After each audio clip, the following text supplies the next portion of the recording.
Starting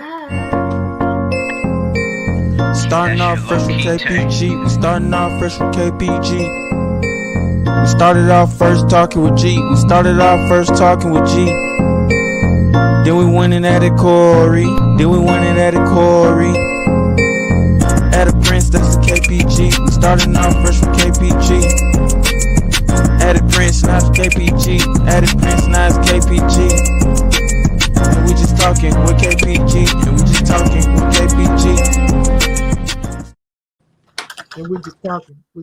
What up, my dog? Welcome to Talking with KPG. I'm your boy G. To my right hand side, we got our boy ATL's finest, Corey. Our guy Prince is out on assignment again. Keep him in your prayers. Make sure everything's good with my dog. And man, this is episode 69, season 2. And we have a great show for you all today.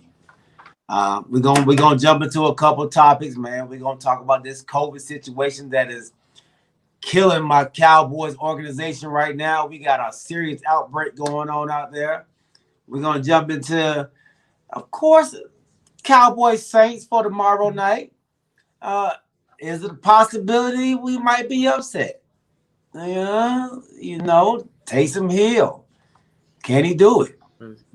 Then we're going to talk about playoff scenarios. What teams are on the bubble? What teams do we think is going to make it in? What teams do we think are done? We're going to jump into that as well. And also, we're going to talk about the HBCU Coaches of the Year. We got 2 of them that I know about. One in the MEAC, one in the SWAC. So we'll talk about that as well. Welcome to the show, Big Chuck. And we're going to talk about the Washington football team, Chuck. Yes, we are. I got some stuff I want to ask you about. Hopefully we can get you on. Matter of fact, since it's just me and Corey, might well get Chuck on. And then see if we can get some. Bring it on, bro. Bring it on. Yeah, bring it on, man. And what do you think about getting a Who Dat on here? Who Dat? Who Dat? Like New Orleans Who Dat? Yeah, New Orleans Who Dat. Who would you mean? Like, tell me. I don't know. I got a couple of homies out there that are Who Dat fans, and maybe they would like to come in and talk about the game tomorrow. And maybe we got a little time to play. All right. Also, man, we got a little bit of AP is back again. He got another chance, another opportunity to play again. The Seattle Seahawks picked him up today. So we'll talk about it. Yeah. We'll talk about that. Talk about that. All right. Yeah. Get a little rapid fire on that. Okay. So let's go ahead and before we let's rock and roll, man. Before we get Chuck on, I need to send the link out to him so he'll be able to jump on. Let's see. What are you on, baby boy? You on the phone or you on the computer?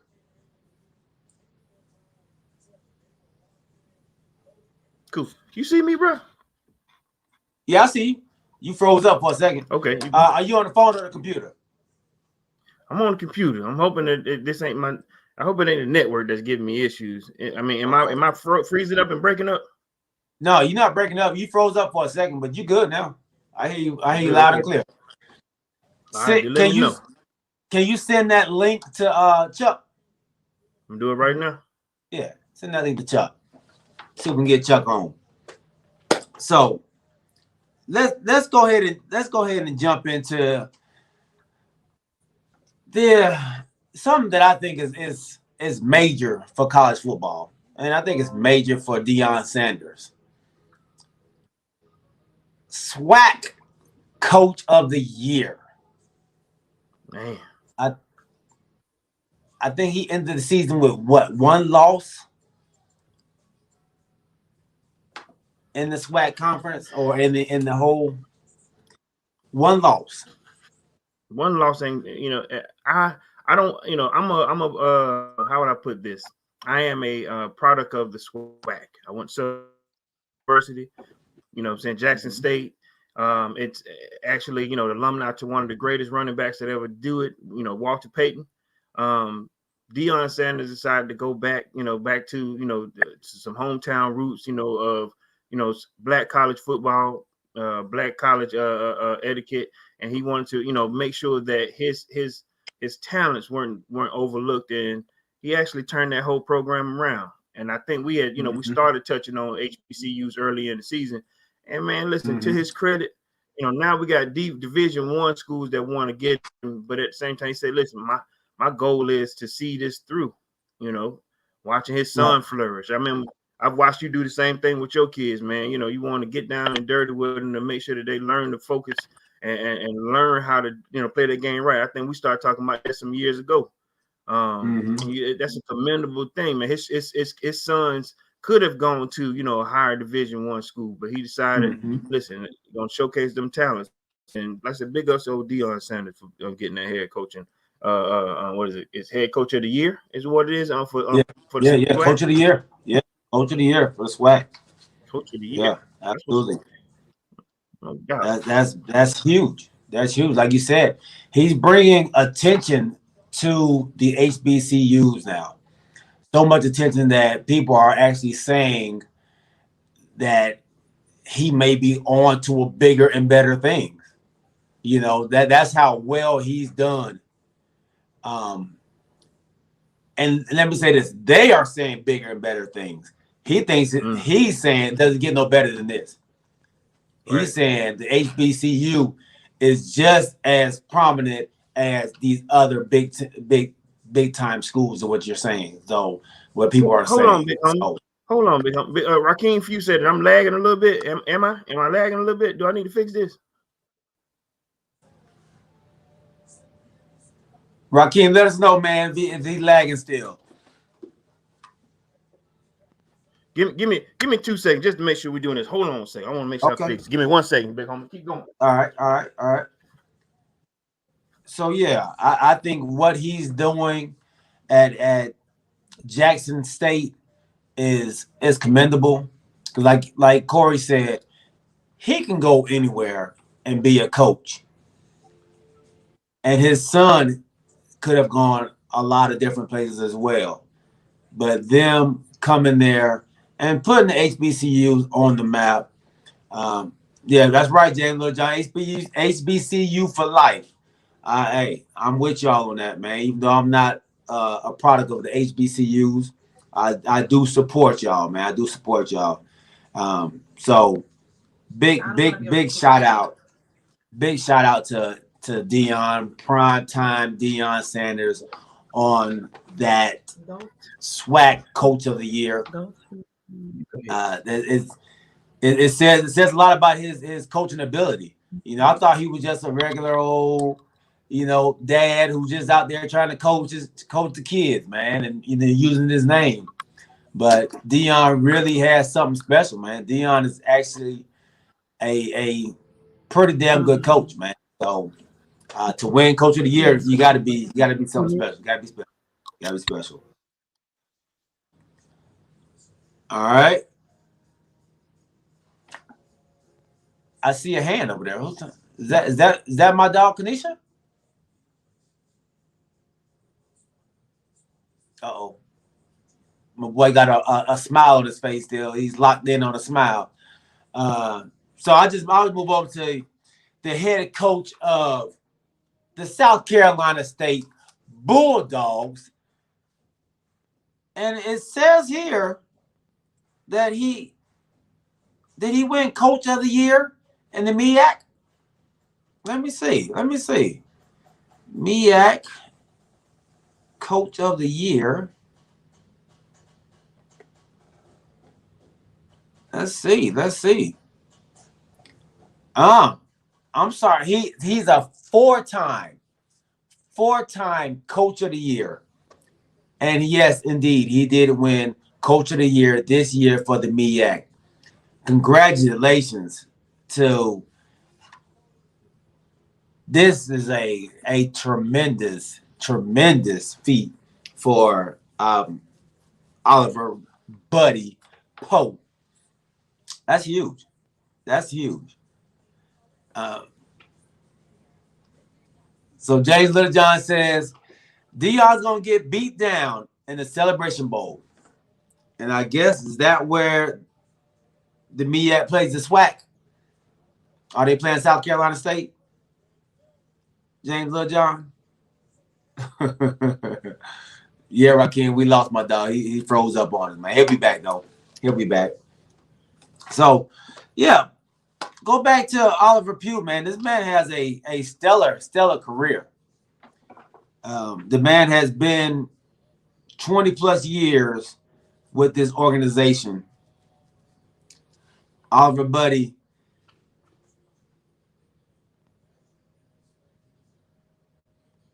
Let's see, what else has he done? Like I said, he has 4 MEAC Coaches of the Year. The man won it in 2008, 2009, 2019, and 2021. That's huge. That's huge. Buddy's one hell of a coach, man. One hell of a coach. And congratulations to him. He went 7-5 in this inaugural year in 2002. And from there on, man, he's been uphill from there. That's great. Great. Oliver Buddy, congratulations, my man. Keep it going. Keep it going. Good luck to you all against the whoever it is y'all playing the Celebration Bowl. I believe it's probably Deion Sanders, Jackson State team. But congratulations, my man. Kudos to you. All right. Now let's get it, man. Let's move on. Let's move on to the NFL. There go my guy, Chuck Wagon. Yeah, there goes my dog. What's good, Brody? How you doing, man? How you doing? Man, I'm doing well, man. You see, I'm out here giving your boy Oliver, who was it Poe or Pugh? Pew. His flowers. Congratulations, man. 4-time MEAC Coach of the Year. Yeah, he's the all-time winningest coach at South Carolina State. At South Carolina State. Yeah, that's huge, man. That's huge. Man, been doing it for a long time. Yeah. Been doing it for a long time. That's his alma mater, too. Oh, okay. That's all right. So came back home. Yeah. And turned the team around. Yes, sir. That's what's up. That's what's up. That's giving back to the community there. There we go. Ah! Oh, that's just Charles. My bad. Woo. Oh, you saw yourself in the mirror, man? Look, I saw that hat you had on, man. Hey, you know what that means. That's what that means right there. It means nothing. It means nothing. It means that when y'all meet Deion Sanders for that SWAC MEAC Championship, y'all gonna get yourself hurt. That's all. Oh, that's what that means. I don't think Deion there yet. He got to win Saturday. He not there yet? No, he got to win Saturday. The SWAC Championship, they got to win Saturday in order to play the MEAC. Come on, man. Seriously. Okay. Ask them how many times have they won against it with the SWAC MEAC Championship Challenge. Never. How many times has who won? We win every year. What you talking about? Huh? Say that again. We always win. Come here, baby. We always win. Who is we? It's the SWAC. Y'all, Go SWAC. Go Google it. Go Google it, Corey, because you're absolutely wrong. Don't do that, Prince. Don't do that, Prince. Go Google it. Google it. You're wrong. And then I want to see you eat. I want to see you eat pro. MEAC all time. What? Celebration Bowl. Won like twice. Huh? We talking about the Celebration Bowl. Look, the Freedom Bowl, Celebration Bowl, Turkey Bowl. It don't matter. Go look at the record for the Celebration Bowl, Corey. And then get you a big glass of water to eat crow. SWAC versus MEAC all time. Let's That's all see we got here. to do. Let's see. SWAC versus MEAC all time. All time. You asking Siri, huh? They keep saying, yeah, I know, right? Keep saying swag. Okay, right here it MEAC. says the MEAC is 10-4. 10, huh? What is it? It said the MEAC. Wait a minute. I'm sorry. That's cricket. That's cricket. I'm sorry. They tricked me. The cricket MEAC challenge. Well, look, I'm gonna say SWAC versus Oh wait, MEAC. no, that's what I'm talking about. The SWAC versus. Okay, SWAC, no, WAC, yeah, that's right. 10-4. They 10-4. MEAC is 10-4 versus SWAC. That ain't right. Why is not? In 2019, Bethune-Cookman beat Jackson State 36-15. In 2018, Prairie View A&M beat North Carolina Central 40-24. Southern beat South Carolina State 14-8 in 2017. Okay, you just gave me 3 wins right there. Those all yours? That's SWAC. Yeah, that's SWAC. You giving me SWACs. So it's Jackson 10 to 4 SWAC. Jackson State's in the SWAC. They lost. Oh, who they lose to? Bethune-Cookman. Bethune-Cookman is MEAC. Okay, so that all right. So they SWAC now, but they're MEAC then. Right. So 2 to 1. In 2016, Alcorn State, who was in SWAC. Oh, never mind. That game got suspended. All right. In 2015, South Carolina State won 35-17 against Arkansas Pine Bluff. Okay. In 2014, North Carolina A&T won 47-13 against Alabama A&M. You want to start, Corey? In 2013, so far you 2-2, 3-2. In 2013, Florida A&M, which is of the MEAC, beat Mississippi State Valley. Oh, they're in SWAC now? We're not talking about. We're talking about. Bethune-Cookman in 2012 beat Alabama State. Bethune-Cookman beat Prairie View A&M in 2011. Southern beat Delaware State in 2010. South Carolina State beat Grambling in 2009. Okay. Hampton beat Jackson State in 2008. Southern beat Florida A&M in 2007. Hampton beat Grambling in 2006. Corey, when you want him to stop, Corey? He got mad and left.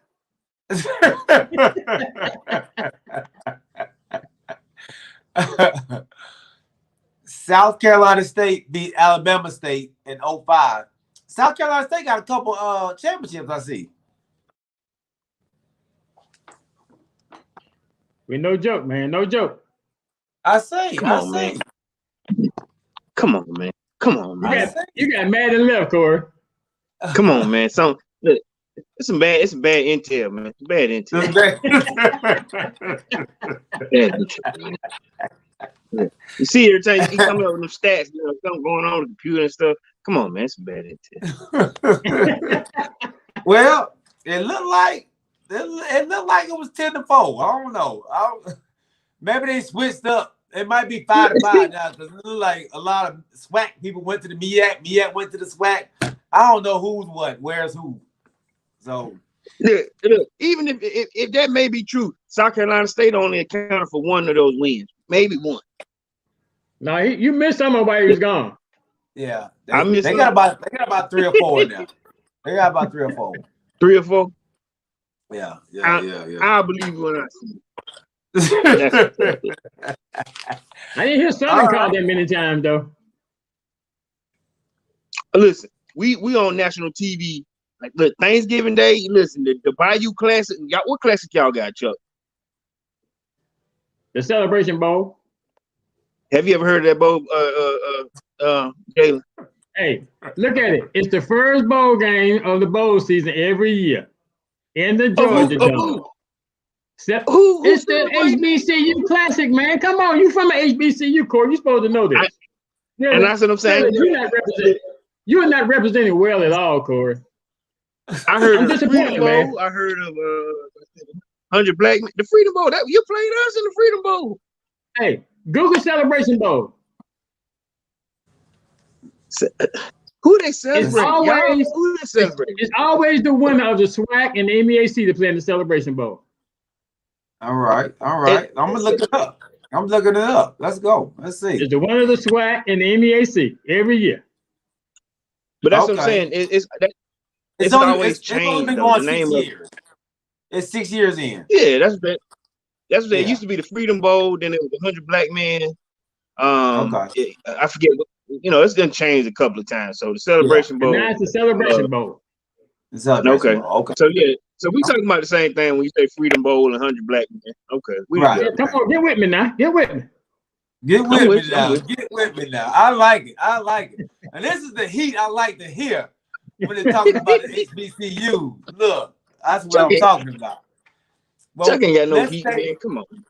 Let's stay on college football. And let's talk about the changing of the coaches that is going on. And now, with the changing of all these coaches, you have players transferring out of there. Man, that transfer portal. Wee. Yeah, I don't know about that transfer portal, man. Talk to Ever since they came up with that, I mean, if I'm a 5-star, I don't get no playing time, I'm gone. But in the meantime, if I'm a coach and I bring you in expecting you go be here, and then you get mad because you don't play a couple games, and then you go transfer, I could have brought somebody else in. So I got one name. I feel good. I feel I'm kind of topsy-turvy about this portal. Mm-hmm. The transfer portal to me is like free agency, because a lot of college kids, they just wasn't getting their shot. And I'll use one name in particular, Justin Fields. You know what I'm saying? We bring Justin Fields in. He was supposed to be a good quarterback, which he is. He was supposed to start. He was supposed, we had a whole lot of expectations for him, but they put him on the shelf, put him on ice, put him in on third downs, tried to make him a running back, tried to make him a defense, a cornerback, whatever. And the deal just did not go through. And he was able to transfer. I think the transfer portal has also given light to when a coach is being offered millions of dollars and they decide to dip after they've recruited, kid for 3-4 years, and then he up and leave. I came here because of the coach. I didn't come here because I like, the Cowboys. I didn't come here because I came here because of the coach, and now you decide to leave. Now I get an opportunity to go somewhere else. Mm-hmm. Hey man, I think if they use it right, the transfer portal helps the kid also. But now you're right. Some kids, they get butt hurt and decide I'm just leaving anyway. But then they keep their eligibility. They just decide to go somewhere else. I'll give one more, then I'll let you have it, G. All right, I remember when Cam Newton, he was heavily recruited by Georgia, but at the time, Mark Ricks, he wanted him to be a tight end. He's like, I'm a quarterback. What are you talking about? So he had to lose a year of eligibility. He went down to D2 and played at a JUCO, and then got picked up. I think went to it was Florida, and then it didn't happen right at Florida because he was playing behind Tim Tebow. Went to the transfer portal, went to Auburn. You know what I'm saying? So it kind of helped, though he had to play another year. He lost a year of eligibility, but it kind of worked out in his favor. But you just gotta. The transfer portal now helps a kid to not have to do that, lose eligibility. You know what I mean? Yeah. I agree with you. I think it helps. It definitely helps the kids out, but I definitely think they do have to kind of put some kind of parameters around that thing. Because like you said, once they start getting butt hurt, about not playing, now you're you're hurting the progress for somebody else to be picked up. Because now people, they're not even looking at the doggone kids coming out of high school anymore. They're looking at the transfer portal first. Right. So now the kids coming out of high school, they're suffering. You know? So I think I got a friend, Robert Gates. He when we were here, he went to Cedar Grove High School. He was all county, all defensive, everything. He ended up getting a scholarship to Mississippi State, right? So when he got to Mississippi State, because while they were recruiting him, hey, you're going to be our number one, this, that, and the third. You know, when he gets to Mississippi State, he was the number 4. You know what I'm saying? Number 4, you know, I mean, because there was always somebody bigger, always somebody stronger, always somebody faster, you know. And I mean, when he got there, it was like a rude awakening. But then you think about it. So though he got heavily recruited D1, hey, I may need to go down to a Jackson State or Mississippi Valley or FAMU. You know, sometimes that transfer portal helps. You know what I mean? And I agree, it does help. I guess when the kid goes to college, you have to consider the fact that every year maybe somebody that comes in is better than you. You know, you may be the starter this year, but somebody may come in the next year that's better than you. So I guess in that aspect, it helps.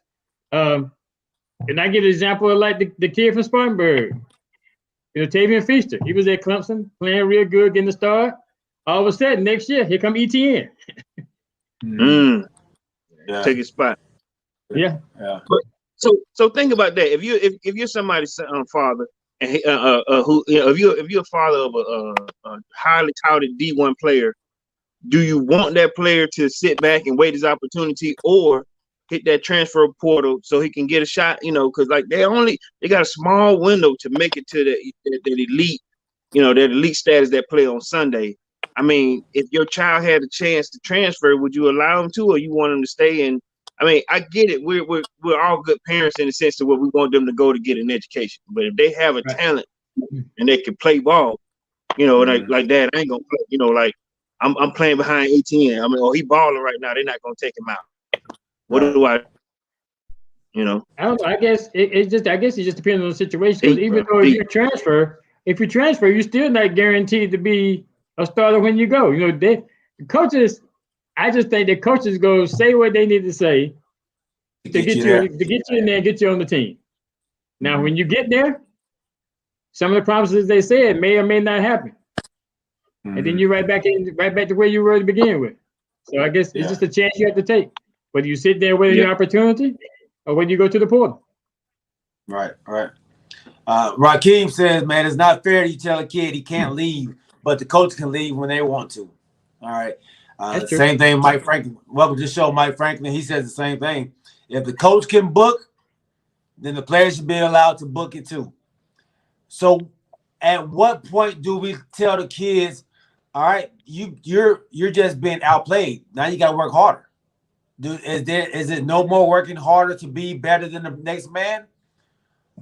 Or is this all right, you don't like me right now, I'm leaving. I'm taking my ball and going home. I guess you have to increase your skill set, and that's something I think that I can't remember what his name is. The quarterback that was at Clemson before Trevor Lawrence came. I cannot remember his name. He transferred to Missouri, but I can't remember his name.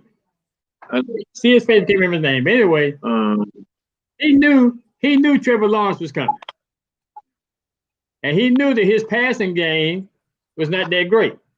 So in the offseason, that should be your focus. You should be working out, trying to get receivers to work out to increase your skill set, because you know you have somebody coming in that's going to be competing with you for your job. Right. Well, Kelly Bryant. Kelly Bryant. Well, he didn't do that. Trevor Lawrence came in. Kelly Bryant slipped up in the game. They put Trevor Lawrence in. Trevor Lawrence shined. Kelly Bryant went to the bench, and then he went off to Missouri. So I think in some aspects, you still have to increase your skill set when you can, or try to at least. And see, I agree with Mike Franklin with that comment. But then there's a thin line with, like you said, some coaches are put on so much stress to win right now. You know, Right. like you said, when Kelly Bryant was in, you know, they knew that he was a future quarterback. They knew that he had the talent, but Trevor Lawrence was didn't make any mistakes. Trevor Lawrence, like right now, Georgia got that same problem with what is it? JT Daniels. JT Daniels is the quarterback. Is supposed to be the quarterback of that team, but you got Stetson. Was it Stetson? Bennett? I forget. Is it Bennett? Is it Stetson Bennett. Yeah, that's playing well now. So they don't want to disturb that. They don't want to stop the play. You know, because he's gained, you know, the respect of the offense. He's gained the trust of the coaches, so they don't want to take him out. That's I mean, that's just how it is. You know what I mean? So it gets a look in when you try to do that to a kid, but the coaches are put under so much stress they don't want to make any changes. You know what I'm saying? Right. Yeah. So That's Mike Frankie said it used to make players have to sit out a year to drop to a lower division to play right away. Yeah. Put that rule on the coaches as well. Ooh. Ooh. Hey man, it's crazy at that time. Then no coach will leave. You know, all coaches will play through their contracts. You know what I'm saying? But now you take a coach like you know, you got coming from Brian Kelly, that's coming from Notre Dame, right? A hallowed team like Notre Dame, and then LSU says, listen, I got $95 million in a bag, you know, $10 million. I mean, you know, for 10 years, what you want to do? Listen, he left. You know, the guy from Oklahoma. USC said, listen, you can use our private jet. We will pay off both of your homes. They paid off both this dude's property. And then say, listen, you don't have to spend your cash for the next 3 years. You don't have to spend your money. That's how deep that booster is, you know, allowing the private jet, allowing, you know, them to say, listen, we'll pay off your property, allowing him to not have to use his cars, allowing him to not have to touch his money that they offered him for the first 3 years. What can you do when powerhouse teams do that? Right. I guess like Mike Franklin said, I guess they need to start putting some restrictions and guidelines in there for coaches. You know, because making an offer like that, who's gonna turn that down? Nobody. Facts. Nobody. And so and that not the. So the, this is what was said. You got my bad. Go ahead, G. Oh, I was just about to piggyback on what you said about the plane, the private jet. It wasn't just for him; it was for his family too. His entire family gets to ride that jet, that private plane, anywhere they want to go. Right, like that. They want to go. Ooh, man, that USC, that alumni is ridiculous. You know what I'm saying? And the money that they can throw out at you is ridiculous. So you think about some teams that have to follow behind. I remember when Jimbo Fisher took the job at Florida State. They were trying to figure out who's going to fill the shoes of Bobby Bowden, right? Bobby Bowden had brought that team. Yeah, who's going to fill in those shoes? And then Jimbo Fisher, he brings what 2 titles after Bowden, and decide out of nowhere he's gonna go to the SEC because why?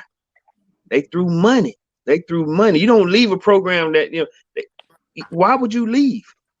Yeah. They gave him that booster gave him. I mean, like I said, not to mention the contract, but they gave him whatever he wanted. Yeah. Hey man, listen. I would have never thought Jimbo Fisher would have left a team like Florida State for Texas A&M. Sometimes it's money. A lot of times it's money. Yeah, a lot of times money. Right. I just think with the Notre Dame coach, I think it was a combination of 2 things with them. I think it was the money, and then the fact that Notre Dame would not get into a conference in football.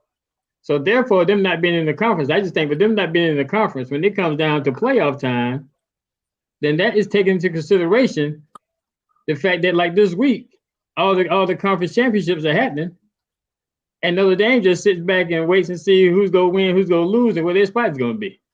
Mm-hmm. So I think that has something to do with it too. They made the playoffs a couple of times. I think because they were undefeated, whatever the case may be. But I think that's looked at severely with the fact that they won't get into a conference in football, but they're in the ACC and every other sport. Yeah. That's wild. That's wild. Boy, Rakeem, man, that's a good question. He said, "Do you think Lincoln knew that they couldn't win once they went into the SEC conference?" He knew it's gonna be tough. It was gonna be easy like the Big 12. You're gonna have a lot more competition going into the SEC. And then it just depends on what side of the bracket they put them on. They're gonna put them with Alabama, or they're gonna put them on the side with Georgia. Either way, it's gonna be tough. Corey? Lincoln Riley, man, in the past 5 years, 5 seasons, was 51-4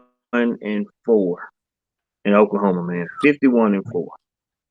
And he produced 2 Heisman Trophy candidates, as far as wideouts, right? Mm-hmm. And that's nothing to slouch at, but Oklahoma ain't no bad squad neither. And then you go to the SEC on top of that. I don't who knows what his reasons were. You know what I'm saying? Every now and then you got a coach that creates a wave of activity. All right, I throw an example out at you. Do y'all remember when you should be? I think Chuck, you might know this offhand.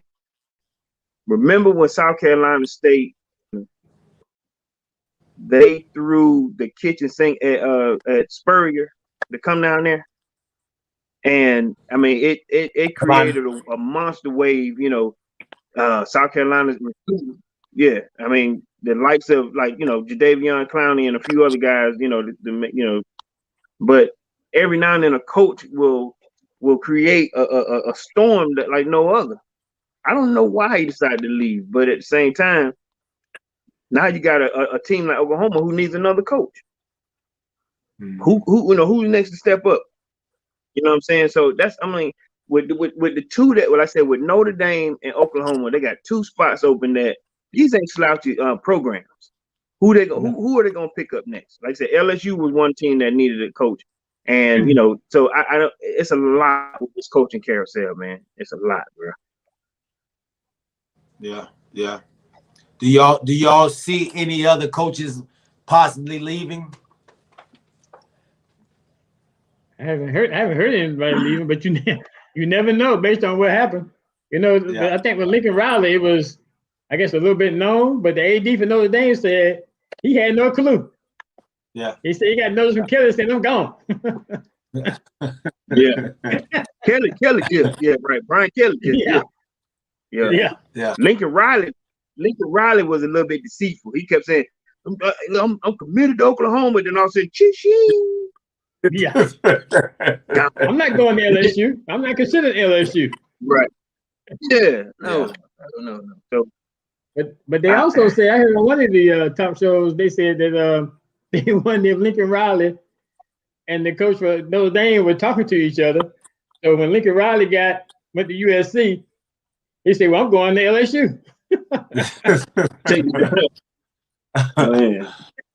So do y'all think Urban Meyer is going to stay in the NFL?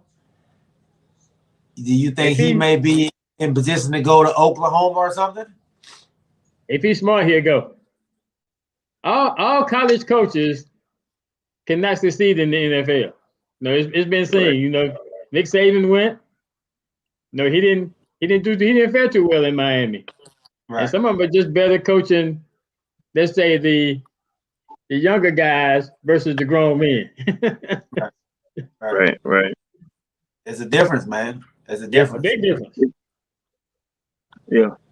I think Nick Saban, these guys in the NFL is making millions of dollars, making more than you are. Yeah. Right. Yeah. I don't know I don't know what NFL coach, would want to drop back down, to do that. I know it's been, many times where they humbly stepped down and taking positions back in college. I think Brian Kelly, did he not go up to the NFL and then come back down? Chip, he Chip did, yeah. He went to Philly. Chip Kelly. Yeah. Oh, Chip Kelly. Yeah. Now Chip was at and struggled in the struggled.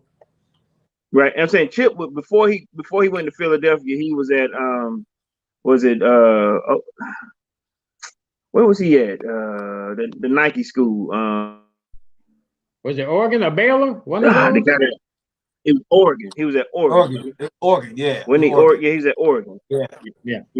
So they come back down, but he's proven that he's more of a college coach than anything else. They dib and dab in it, but I don't know who will be the next coach for Oklahoma.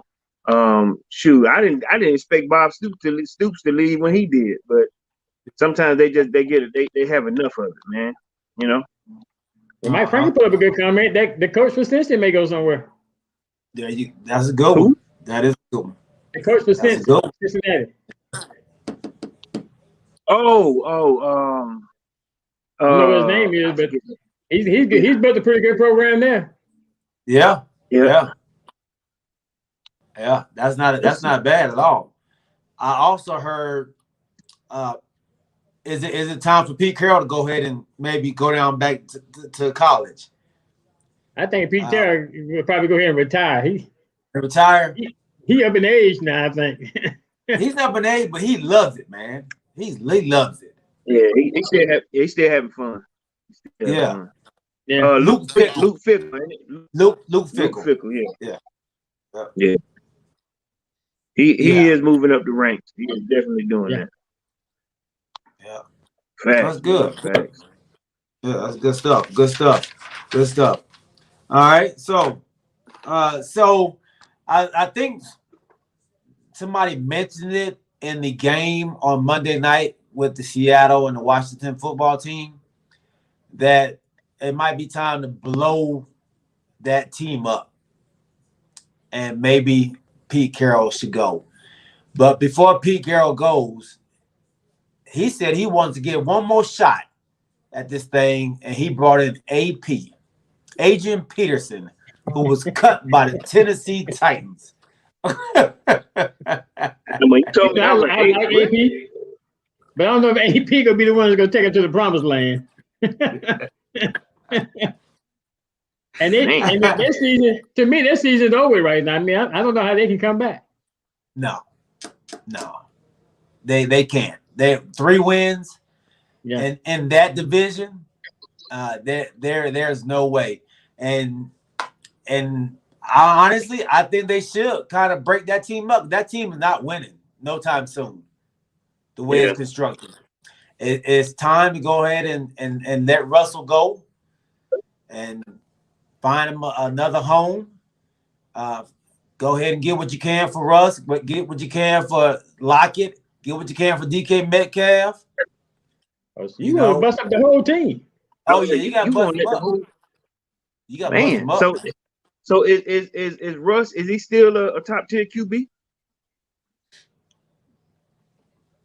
That's a great. Well, in Chuck's eyes, he is. He's a top 5. Yeah, he is. He's still top 5. I still respect his game. I don't. Now you still got to get the guy some help. You got to get the guy, some time to get, to do what he has been doing. And he's still a young guy. You know what I mean? Mm-hmm. 30-year-old quarterback is not old in the league. You think? But no. I just wonder if he's 100% healthy. Is his finger absolutely 100% healed? Because sometimes he can throw a ball on the dime, and then other times. So I just wonder. If he's 100% too. I don't know. That's a good question. I don't think he is. He was going up against a stout defense, though. Yeah. my bad. He's 30. My bad. He's 33 years old. 33. Which is still not over the hill for quarterbacks nowadays. Quarterbacks are lasting a long time. So he should still be, not in his prime, but he's still right there. I don't know, Russ. I think Russ is a top 10 quarterback, definitely. Okay. I just don't see them do anything with him in Seattle though. Like they obviously they don't want to help him out as far as the line, which he's been complaining about the last 2 years, and they still didn't address it this year. So he needs to go to another team. Rakeem, you got a point. The Broncos might not be a bad fit. He's definitely, he's proven that, he's a cold weather player. A lot of guys want to rejuvenate their career in the latter portion of their careers going to warmer weather, you know what I'm saying? Or going to, dome client. But at the same time, Mike Franklin, you were saying, Russell Wilson to Miami. But Tua has gotten better the past, 3-4 games. Does he have a future in Miami? Are you giving up on him, Mike? I thought Tua was, coming into his own. I think they just like Washington are on the upswing towards the end of the season. You know what I'm saying? I ain't gonna lie to you. Heineke, I'm believing in. Same way with Tua. I ain't gonna lie to you. I've seen him make some plays that I'm like, okay, just because I ain't gonna lie what I've been doing, bro. My quarterback has to go, right? So what I've been looking at are other teams' QBs and seeing, okay, did that dude fit on my line, right? Okay. If we had Tua, would he be better? If we had Heineke behind the center, for the Falcons, would he be better? Because my guy's a little slow, right? My guy's a little older. It's time. So like we're transitioning, we gotta start looking next year. At least is what I hope. Though we're stuck with him a little while, but we gotta start looking towards the future. You know what I'm saying? So, right. Hey man, if we had a Russell, Wilson on my squad, that's a 3-win swing by itself. That's how I feel. Okay. Chuck.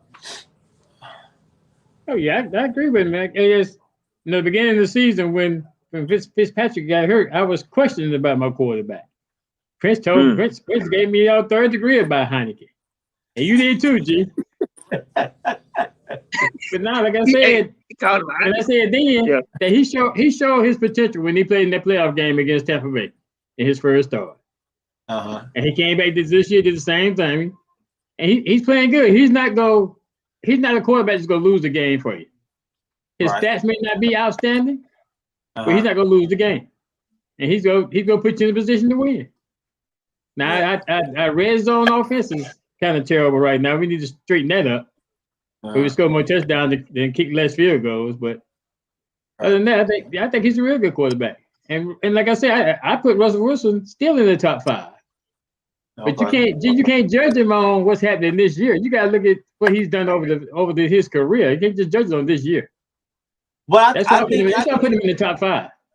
I think you have to judge them off of this year. I think we can't keep on going back to the past and what they used to do. I think you judge for what they're doing right now.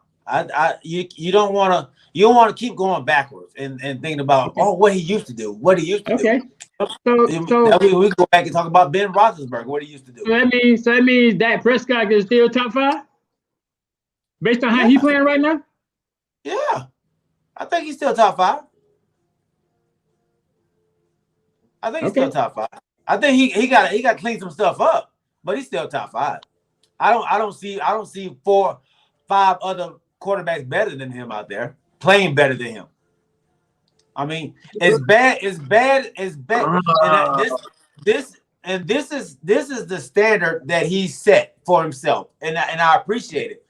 But guess who was, what is it, Gatorade or Pepsi Player of the Year week? Or what is it, Passer of the Week? Is Dak Prescott in the NFC? Why? They lost. How can you be Player of the Week and you lose? They did lose. They lost, but he put up great numbers. That's what I'm saying. Those great numbers, they get you a W. They get you a dub. They get you an L. So I don't understand how you can make somebody Player of the Week if you lose. He took his team down there until Anthony Brown decided to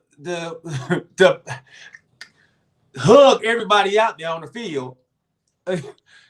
He did his job. He did his job. I don't know. There's some passes that at the end of the game is kind of questionable. G. At the end of the game. Yeah. Yeah, he did miss. He did miss a short pass, but I don't think that was going to be a first down anyway. But yeah. I mean, he did. Okay. Rakeem says we agree to disagree on that. He's not Okay, top so five. let's talk about that statement. Go ahead. I was saying, I was just reading Rakeem's statement. He said Dak's top 10, not top 5.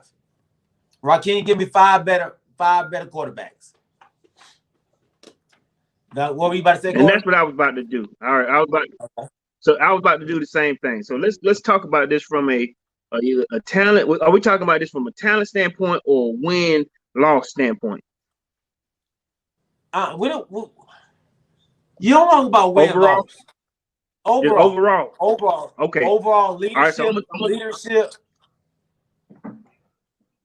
All right. So I'm gonna throw 5 right now. Right. I'm gonna throw 5 out at you, and I want. Then I'm gonna let Chuck give me 5, and then we'll go on the bottom 5. Because I said the top 5 versus bottom 5. You know, your bottom 5 means that you're in the top 10. Top 5 is top 5. All right. So I'm gonna give my 5 right now, Mr. Rogers. Right. Then this is just who I feel like is ahead of Dak Prescott. You know, I ain't okay. Okay, so Aaron Rodgers. All right. Then I'm gonna go Pat Mahomes. Okay. Number 2. Tom Brady is still playing elite level quarterbackism in his high 40s. All right. Then I'm gonna say Lamar Jackson. Though he has his issues, but I'm just going talent. This is me, and then from a leadership standpoint, I'll even go Matthew Stafford, my number 5 guy. Matthew Stafford. Hey man, you told me, you said all around. You gave leadership. You told me I mean they've been having some problems. Sort of like your Cowboys, Okay. But what I'm saying is, if you're asking me, okay, that's who I like. Okay. So Mike Franklin has Wilson, Rodgers, Brady, Herbert, Jackson, Allen, Mahomes, Burrow, and Murray over Dak Prescott. Wow. He gave you.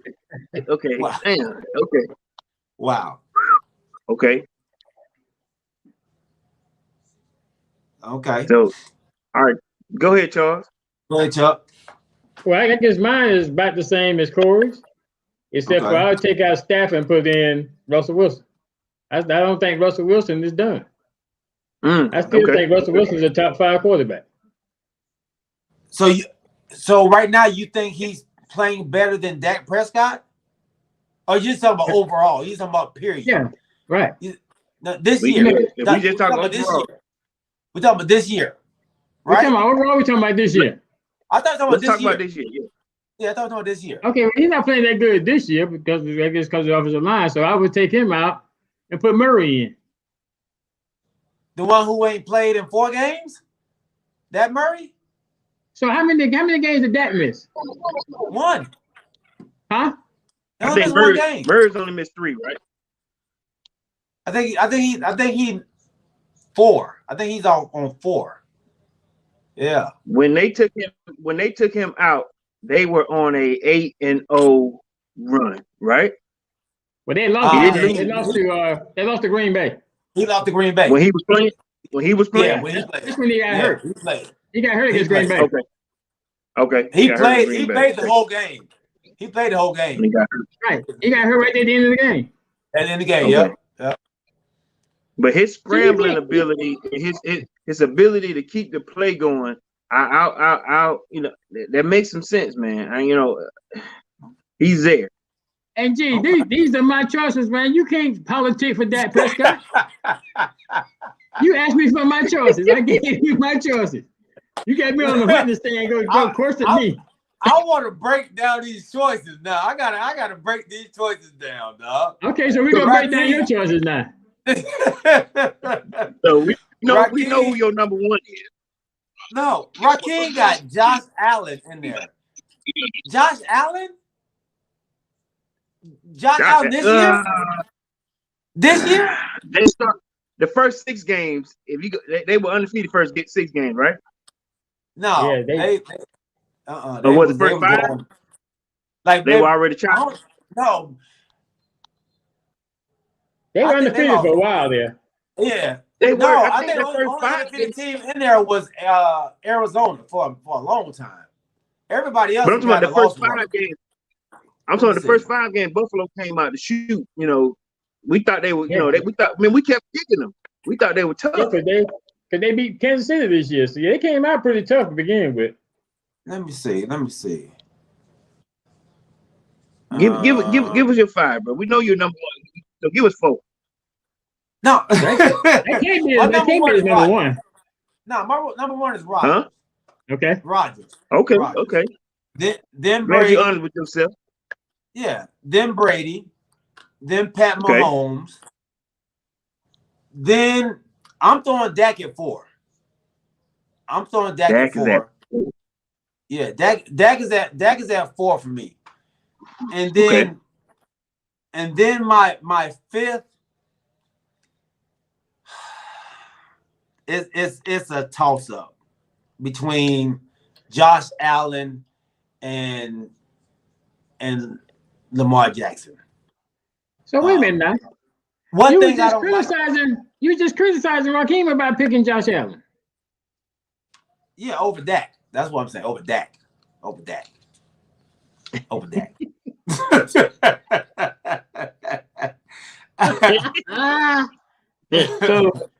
So you don't think Murray is true? You think Russell Wilson is washed up? I know I like Murray, but I can't put Murray in my top because Murray ain't playing. When Murray come back, then I can, let's see. But you can't miss that many games, man. And then I still put you up in the top. Matthew Stafford, I think Matthew Stafford is. Everybody keeps he's blaming mirroring Detroit. Matthew Stafford. Everybody blames Detroit for, keeping Matthew Stafford down, and Matthew Stafford is who we thought he was. He's just a decent quarterback. He's a decent quarterback. He's not much better than Jared Goff.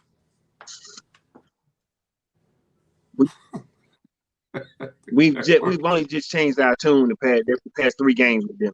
We were. Hey, I'm telling you, man, we were singing praises 3 games ago. You know what I'm saying? He was now. But you also singing praises of Justin Herbert.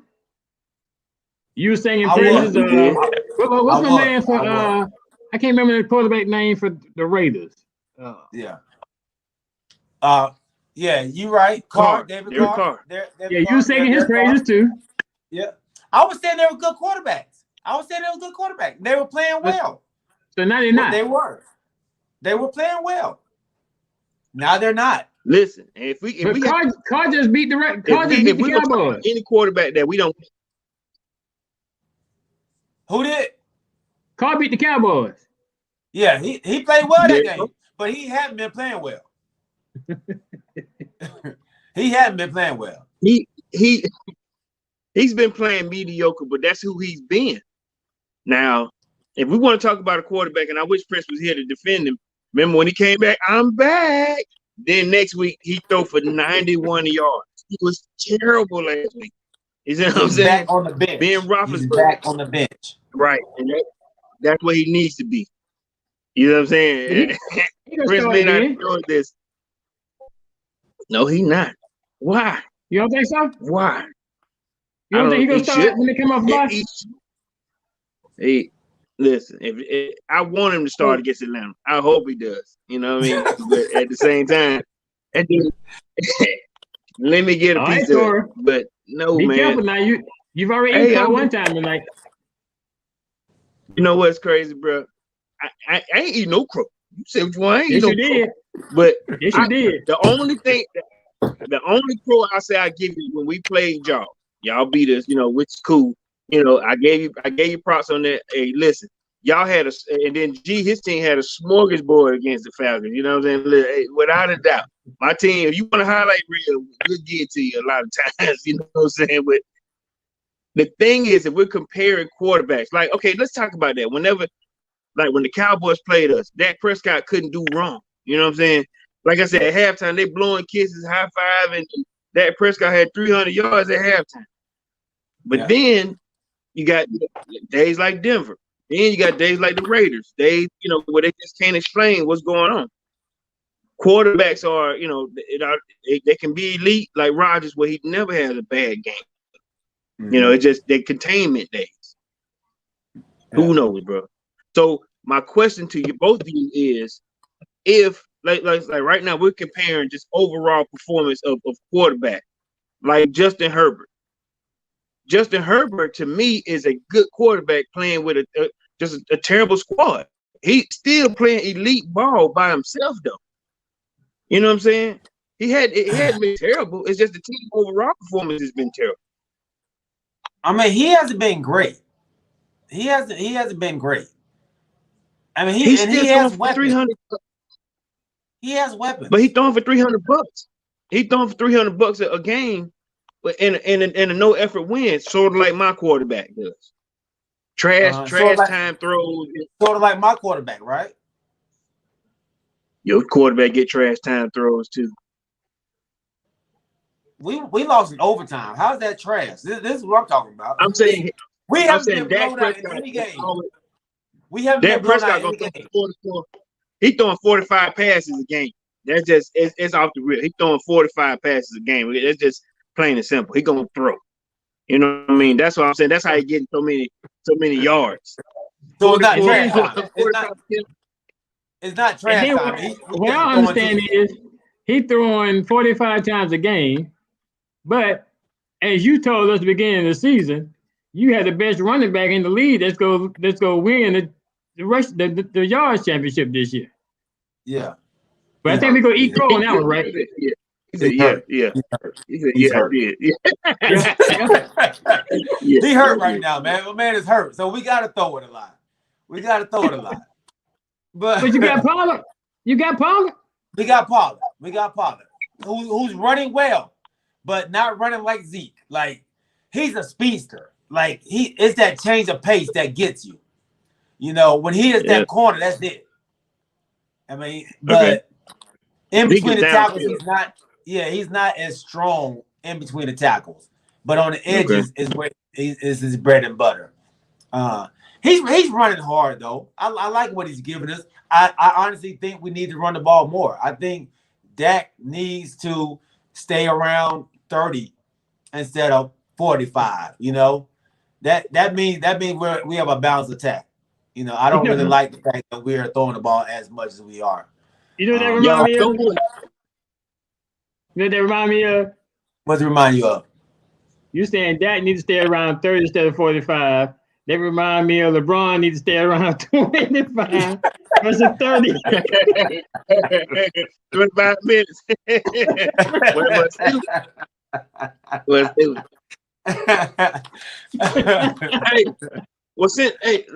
do this here, G. Since we're talking about your boys, all right? What's up with that COVID-19, man? It's permeating through that squad, man. I mean, I'm gonna ask y'all this question real quick. I think I hit you with it. Are we looking at upset city? And I'm gonna ask you why. It's 6 position coaches on your squad that will be missing game time. Most of the time, those are your key components to getting that team ready. You got an offensive coordinator that's going to be doing the head coaching at this point. Oh, no, I'm sorry, defensive coordinator. But your offensive, you're going to be missing an offensive coordinator. You're going to be missing a special teams coach. You're going to be missing a wide receiver coach. You're going to be missing a bunch of those guys that keep those guys in game. It's an offensive line. It's offensive line coach, not the offensive coach. So we still got an offensive coordinator. Yeah. Okay. We still got Kellen Moore. And surprisingly, and I think this goes back to Mike McCarthy, he's put together a great coaching staff. So we're blessed to have a coach that has coached in the league for several years and has been successful No, he in doing wasn't. it. Prince need to be here to hear To a this. Super Bowl. He took y'all to a Super Prince, Bowl. Prince need to be here to hear this. All right. Also, a guy who's actually played against this same team that we're playing against tomorrow in the New Orleans Saints in that division for 5 years, 5 or 6 years, seeing them twice a year. He knows that team. He knows how to prepare for that team. So we are okay with that. And then we're missing some strength and conditioning coaches. Those were the other coaches that were, we miss them, but they're not really part of the weekend thing. They to get you ready for the game. So we'll probably miss that part of it all. They do. But yeah. But your defensive coordinator now is gonna be doing a dual role. He's gonna be he's not gonna be up in the press box like he's been doing all season long. He's done that before. That's what makes it great. He's done that before. So that's not a big change for him. I understand what you're trying to do. What you're trying to do is you're trying to sell us on why y'all still might win, but there's a strong possibility that you very well could lose. No, so we got some players coming back, right? You got D-Law coming back. You got Amari Cooper coming back. You have, CeeDee Lamb coming back. All these players we missed last week. Yeah. Is Amari coming back? Yeah, Amari Cooper is playing tomorrow. Okay. But he's coming off COVID. You know what he's going to be like. They're going to have to put their best cornerback on him. If not, ain't no other cornerback out there going to be able to mess with him. So you put your best cornerback on him, CeeDee Lamb's going to eat you alive. Michael Gallup's going to eat you alive. This is going to be the first game we have had all 3 of our receivers in at the same time and our offensive line at the same time. I thought you missed the tackle.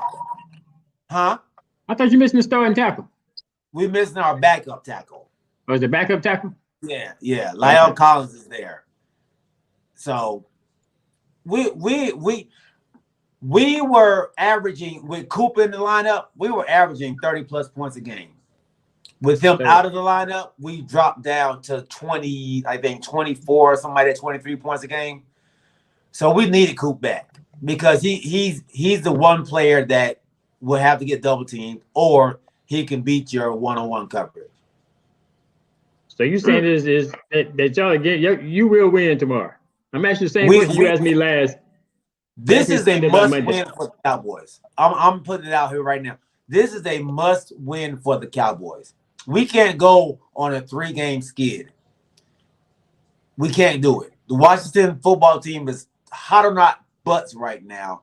I think they're very confident. They believe in themselves so much that this is what they're doing in Washington. We want Dallas. We want Dallas. We want Dallas. And what's wrong with that? Y'all play the Raiders this week. Y'all play the Raiders this week. Y'all are already looking past them to chant, "We want Dallas. We want Dallas." Listen, G, what you understand is how many players was out there doing that? That's the fans. The fans going to do that. That's fans. Yeah. That's not the team. Oh yeah. That's not the players. What about well, I mean, we fans. Right. We fans. What I'm saying is you say they already. When you say they, you mean the fans are looking past. I'm not looking past, but the players are not. You're a fan. You're a fan, right? I wasn't out there chanting that. I said there's nothing wrong with that.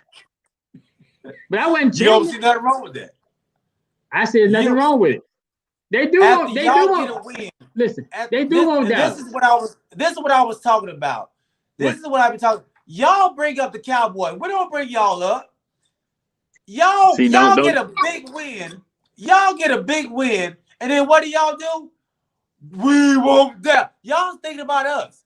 Y'all always thinking about us. Gee, Don't when you y'all start win, getting bread. the last time y'all won, which was what, 2 games ago, when you and Press was on this show with Corey out of control. Now y'all might not be saying you want to watch it, but y'all were absolutely out of control. But what were we doing? I had to get on here and help Corey because y'all was it was 2 of y'all against Corey. And I think Z was on this. Zach was on the show too. Y'all were out of control, man. Y'all were out of control. So what's the difference? Yeah, they were. Yeah, they were. You told me that you should always be excited when your team wins. Right. No, I'm okay with that. I'm okay with the excitement. I'm trying to figure out why did the Dallas Cowboys enter y'all psyche after y'all beat the dog on Seattle Seahawks? Why did y'all say go get we want the Raiders. We want the Raiders. That's what y'all play next. Let me ask you this. Us.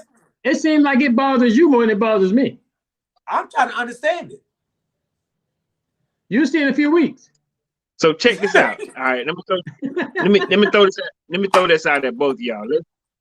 All right, so right now, let's say if the playoffs started today, right? Let's say if the playoffs started today, this is what the playoff picture would look like in the NFC, right? So the Cardinals right now, they would have a first round bye, right? Mm-hmm. Yeah. Then you would have the Washington football team against it. Like I said, let me go with. I'm gonna show you how the ranking is. They said the playoffs started right now. Cardinals at 1, Packers at 2, Buccaneers at 3, Cowboys at 4. Then you would have the Washington football team at 7, 49ers at 6, and the Rams at 5. So this will be your scenario. The Washington football team against the Packers, 49ers against the Buccaneers, Rams against the Cowboys. That's if the playoffs started today. Right. But as we're talking about now, there's still room for, if scenarios and all kind of other little crazy things, because you got to look at what's at the bottom right now. Teams like my squad, who's 5-6, Minnesota, who's 5-6, Washington is 5-6, but they got the tiebreaker against us. You know what I'm saying? Carolina's 5-7, but let's stop right there. Let's say New Orleans at 5-6. We still got how many more? 3 left? 4 more before the playoffs. How many weeks before the playoffs start? What? Well, y'all 5-6, so we got 7 more games. Y'all got six more games. 6 more games. Six more. I'm sorry, 6 more. So that playoff scenario can easily change because we got 1, 2, 3, 4, 5 teams who are 5-6 and 5-7 up in that range. And if let's say if the Cowboys continue to skid, that team could easily play a Washington football team. Hold up. Let's say if y'all scared, hold up. Let's say you scared. Why we gotta keep scared? Why are we scared? Because this is your rival. This is your rival. That's all I'm saying. This is your rival. 1 win and 1 loss. Now y'all playing each other. If that's what I'm saying. With one loss and one win, it can easily turn. So what happens after these 7 games? And if you guys continue to skid and Washington continues to upswing, anything can happen. Hell, my team even still has a shot at it. Yeah, they do. I tell you what happened, Corey. If that happens, I won't be invited back to the podcast. You sure won't. Look, you already know. And the way I'm looking at it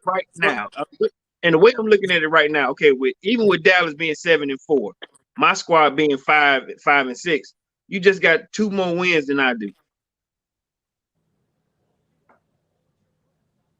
Washington. You talking about Washington? I'm talking about. No, Washington. I'm talking about the Falcons. I'm talking about the Falcons too. That's what I'm saying. Washington and the Falcons. We're just 2 games, worse than y'all. Y'all probably a better team, but on paper, that number don't lie. Right. But y'all lost us already. So y'all are. I lost both of y'all. But I'm saying I can have a fairly decent way out the door because I play Carolina again. I play the Saints again. They just as bad as my squad. You got Tampa Bay. In my you got division. Tampa Bay this week, though. You got Tampa Bay this week. You don't skip over that one. All right, yeah, I ain't gonna count them. I ain't gonna count. I won't do that to myself. I won't count you. But I'm just saying we got a chance. All these squads have a chance. Y'all do. I think all of them have a chance, and that's the good thing about these last 6 games. Everybody has a chance to make that bottom.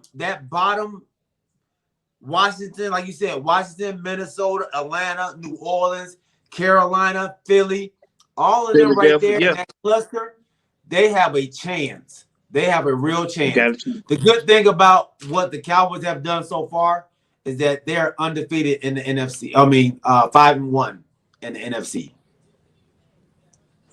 So that's the good thing. Or 6-1 in the NFC. We only have 1 loss in the NFC.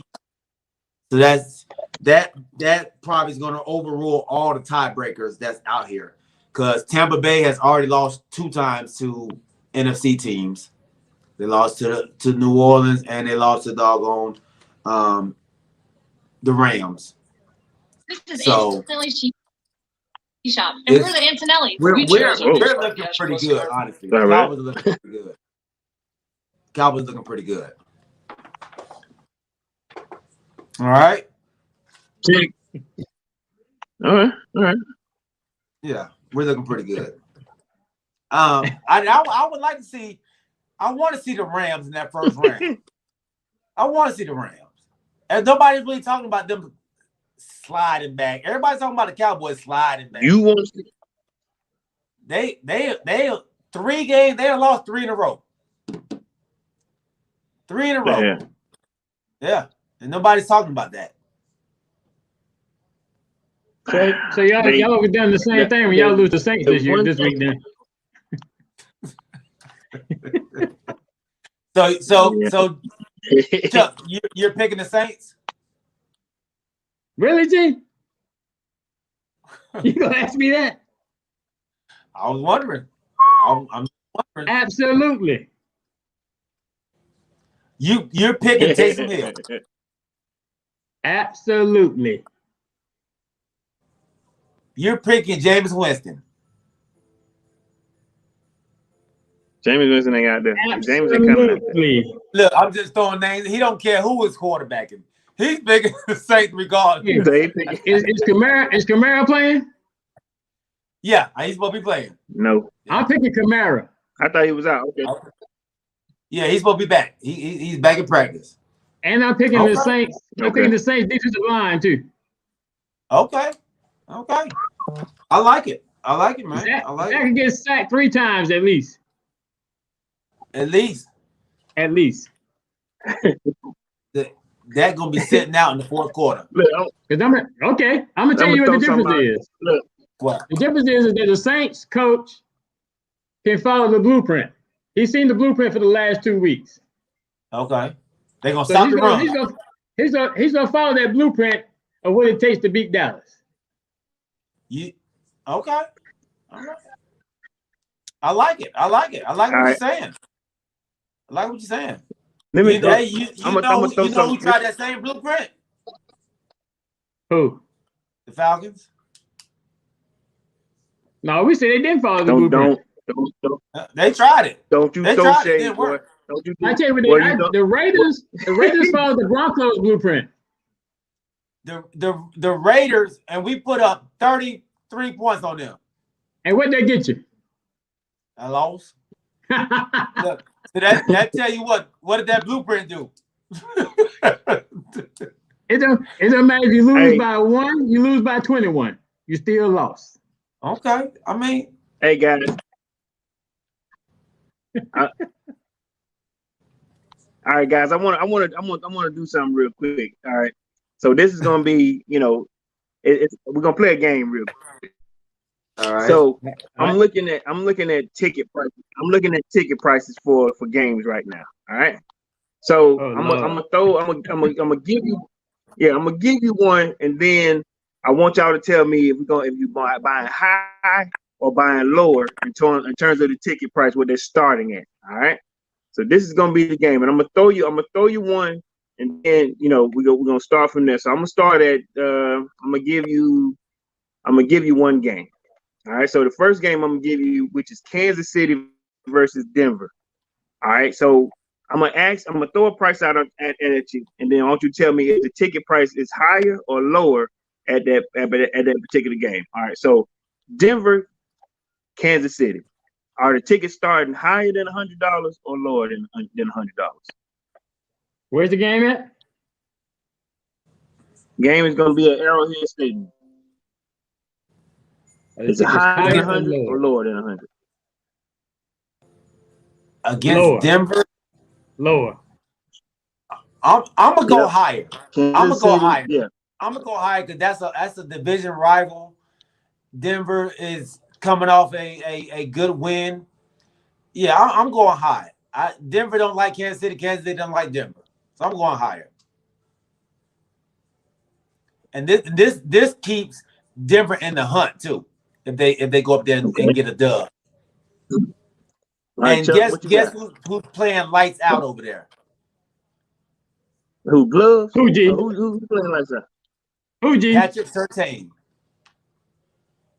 Yeah, that's the one you cried about. Okay. Anyway, I'm going lower. Okay. All right, lower. All right, so tickets start at $125. So G got that one on higher. All right. So my next team, next game is gonna be the Monday night game. New England versus Buffalo. Are the tickets starting higher than 100 or lower than 100? Oh yeah, definitely higher. Definitely higher.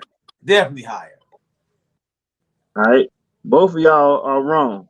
Tickets starting at $67.82. They playing at Highmark Stadium. That's the parking lot. Huh? That's the parking lot. I'm saying it's a ticket starting at $87. All right. Next game. San Francisco. Maybe because it's gonna be cold. Huh? Maybe because it's gonna be cold. I think because it's gonna be cold. You know what I'm saying? $67 is what the tickets price starts at. All right. So I'm if anybody looking, I'm on CBS NFL ticket schedule. All right. So the next game, San Francisco, Seattle. All right. They're playing at Lumen Field at 425. Under 100 or over 100? Seattle, San Francisco. I'm going under. Yeah. I'm going under. I'm gonna go. All right. What you got, y'all? Over. I'm going over. Over? You going over? Yeah. All right. Tickets starting at $80. Under. I'm terrible at this. All right. Next game, Baltimore, Pittsburgh at Heinz Field, 425. Over 100, under 100. That's over 100. That's over 100. That's you ain't buying no rivals. Pittsburgh Steelers tickets. Yeah. You ain't buying no Pittsburgh tickets to under 100. Yeah. All right. That ticket starts at $120. That is an over game. All right. This is where it's gonna get a little interesting in here. All right. Washington versus Las Vegas at Allegiant Stadium at 4:00. Over 100, under 100.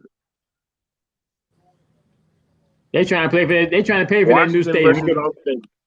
They're paying for the new stadium. It's over 100. I'm with you. I'm with Chuck with this one. Yeah, they got to pay for that. They got to pay for that stadium. Right. That's all. Tickets starting at $195. Ooh, so that's over. $195. All right. Paying for that stadium. Next game. Yep. Next game, Jacksonville versus the LA Rams at 4:00, SoFi Stadium. Jacksonville Rams. That's over 100, under. That's under. I'm going over again. That's another stadium got to be paid for. Yeah, they know they ain't getting no money. They ain't getting no money out of Jacksonville fans. The Rams fans don't even want to show up for that. Yeah, they ain't getting. They going under. SoFi Stadium tickets starting at $57.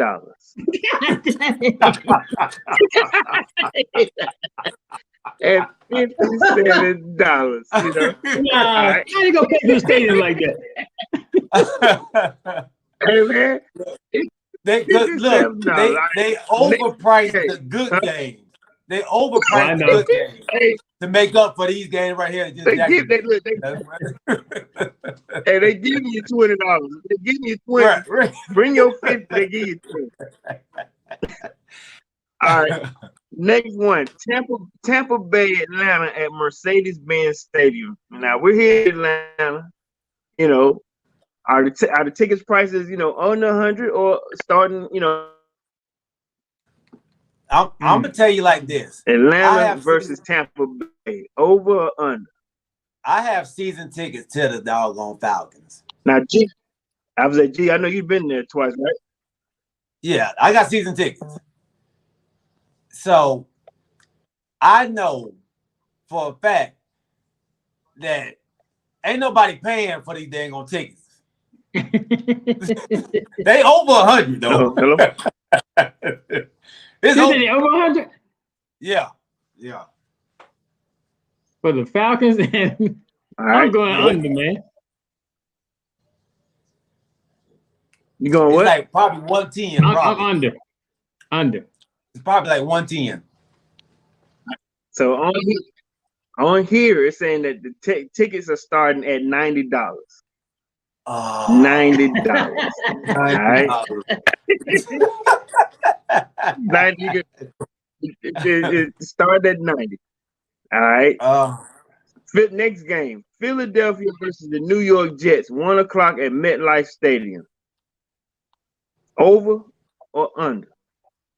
Under. $100. Under. It's gonna be cold. Okay, It's gonna be cold.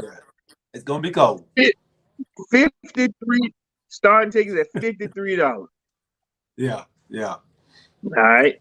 Next game, New York Giants against the Miami Dolphins at Hard Rock Stadium in Miami. That's over. Miami. Over. Yeah, it's over. That's over. Miami on the upswing, so I would say over. Yeah, Miami on upswing. A lot of Okay. New Yorkers in Miami. So yeah, they definitely gonna be up. They're gonna be up. I can click it right now. Starting tickets at $82. $82. Yep. All right, so check me out, man. This is where it's gonna get a little. Let me say something before you. Baltimore went there and played Miami like a couple weekends ago, and my cousin tried to go. Her and her fiance tried to go there, and they couldn't even get any tickets scalped. They were sold out. Wow. But now Baltimore, I see Miami. why. They selling tickets for $80. I see why. They buy them all up. They buy them all Yeah. up. Oh. Yeah. All right. So, all right. Next one: Minnesota, Detroit, Ford Field. Oh, that's under. Yeah. That should be under. That's under 50. That's under $50. That's buy one get one free. That thing $38. Both of y'all, the ticket starting at $38. I told you $50. Hey, right? He hit it on the head. Under $50. I should even gave y'all 100. Golly. All right. I got a few more. Next game. All right. So we got the LA Chargers and Cincinnati. Ooh. In Cincinnati? Over or under? $100. In They're Cincinnati. playing at Paul Brown Stadium. Yeah, in Cincinnati. Over. Yeah, over. Over. After Cincinnati did what Cincinnati did last week, over. Yeah. Everybody Over. wants them. Yeah. $44.55 will get you your first ticket. Look. Wow. Under. All right. Wow. We got three more. All right. Indianapolis, Houston, NRG Stadium. Now this is gonna be interesting. I'll say the least. Over or under $100? I'm going over. I'm going over. Going over. All Yeah, right. that's a heat. People don't really understand. That's kind of a heated rivalry. Indianapolis and Houston. Houston coming up there with Tyrod Taylor fighting against Carson Wentz. I'm going over. Conference game too, right? Yeah, conference game. I'm still All right. going under. I'm going under. What you got, Chuck? I'm under. Hey man, you would not believe this thing. You can buy tickets starting at $14.55. $14.55. Why Huh? not just say $15, At the man? Houston. That thing say $14.55 is what it's starting at NRG Stadium, man. Wow. Okay, two more. Arizona, Chicago, over on In Chicago. In Chicago. Soldier Field. in Chicago.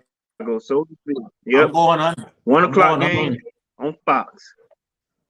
I'm going I'm going under. under also. It could be, Yeah, it's too could be cold. cold. Could be cold. Both y'all going under. Under.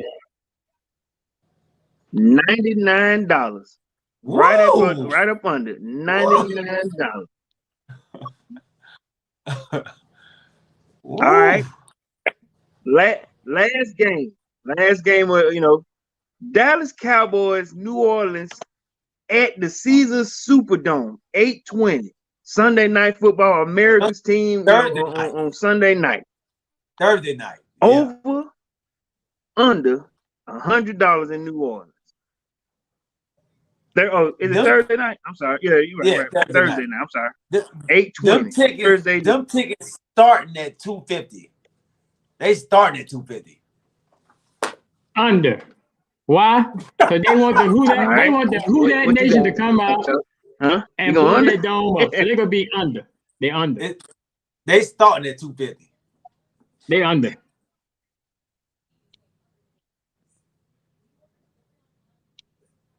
They got tickets starting at $190 at that Caesars Superdome standing ticket.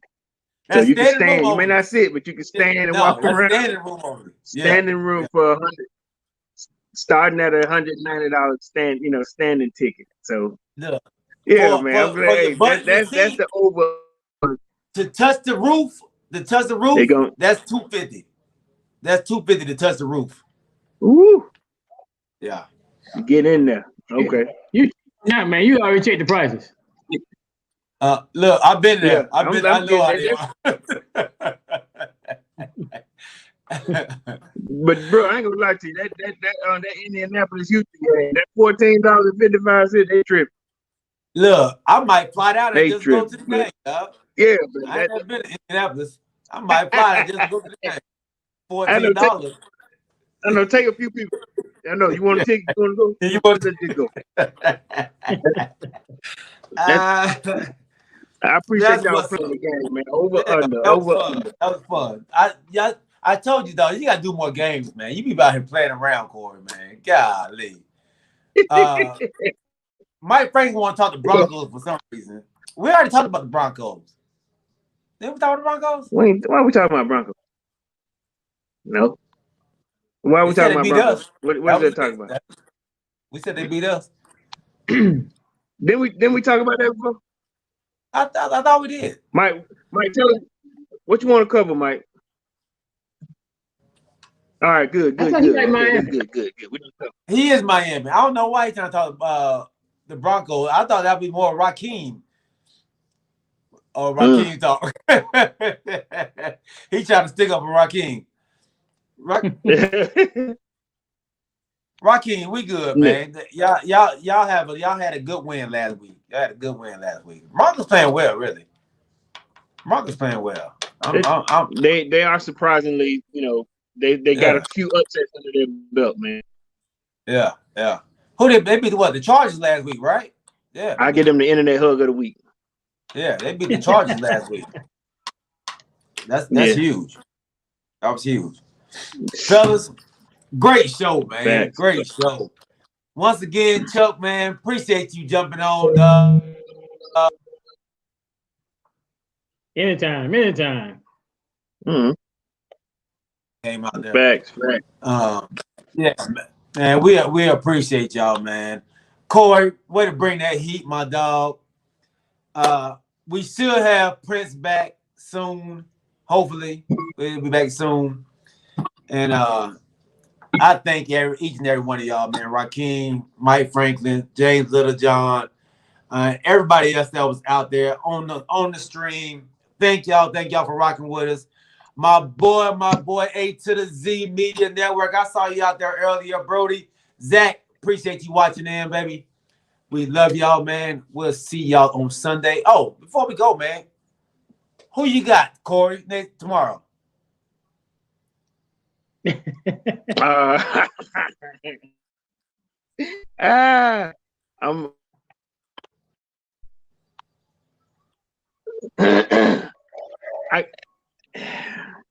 I got no dog in this fight. I'm closer with them than anything, so I want them to go ahead and take an L. So I go with the boys. All right, my dog. Really, Corey.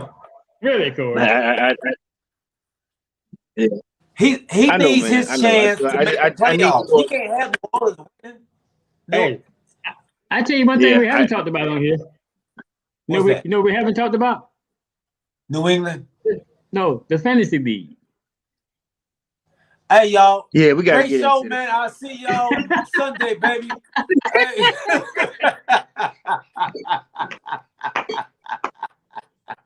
We out. We're about to the end of the season. I know, at the end of the season. Man, it's not fantasy. Oh, boy. All right.